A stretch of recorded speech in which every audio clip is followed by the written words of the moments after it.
Galatians 5:16-23. Now, it says, "This I say then, walk in the Spirit, and ye shall not fulfill the lust of the flesh." So this is it's like conclusive when I say, "This I say then." It's from after a long discourse, so you could read the first few chapters, verses to get to where he's saying this. The conclusion is, if you abide in the Spirit, the lust of the flesh you won't fulfill. It doesn't have hold over you. And walking in the Spirit in this sense is the conduct, the way you live. When you abide in the law of God, when you live by what God tells you to do, when you follow God's principles very closely, you'll find the need to sin, if I can translate this phrase, the need to sin disappears, because that's not where your focus is. That's not where your priority is. You're not carnally minded.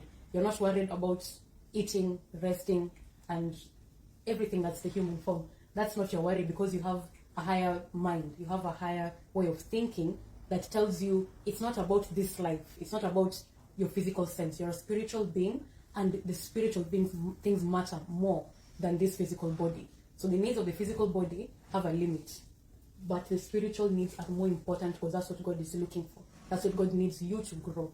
Exercise, eat good, dress good, look good, that's okay. But make sure your spiritual being is also exercising, eating good, looking good, and being presentable before God, because that's the one that will stand before God. The spiritual body will go back to the soil where it came from, but your spirit is what will stand before God. So it is very important to build that inner man very progressively. Do not stagnate, don't go backwards, always progressing. So we said walk in the Spirit is conducting your life in the Spirit. And this lust is a desire. It's a very strong word to me, like a craving for the flesh. And on a side note, Romans 6:12 tells us that you have the power to decide which one reigns, the Spirit or the flesh. And in those two, if it's anything flesh related, know that death is linked with it, close like that. Because if it's the flesh, God does not glorify the flesh. God does not work with the flesh. So if that's where your focus is, God is not in there. But if it's the Spirit, it's life and peace, according to Romans 8:5-8. For as in, walking in the Spirit gives you life and peace, but being carnally minded is death.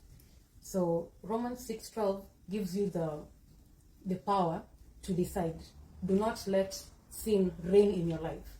Don't give heed to the lusts of the flesh. This shouldn't be the number one thing in our minds all the time. Otherwise, we're going to be dead. We can be believers, but because we are failing to see the important thing here, we're failing to understand what it means to be believers, we can still mind the things of the flesh a little more than the things of the Spirit. And Paul is reminding us, do not let sin reign in your life, because Christ has taken you out of that loophole. He has taken you out of that,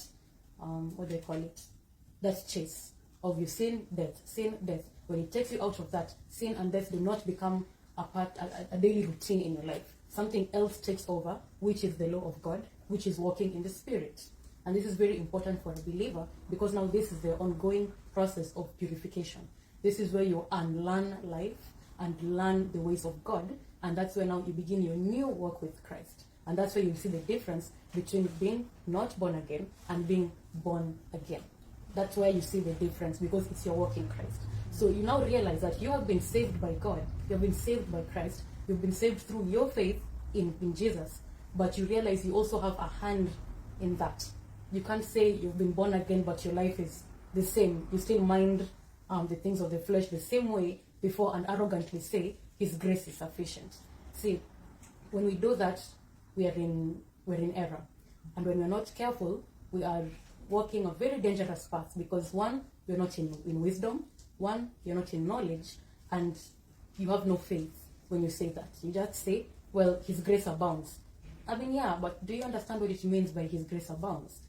When you understand that, whatever you're going to do before you say His grace abounds, you will not do it, because you understand what He really meant by that.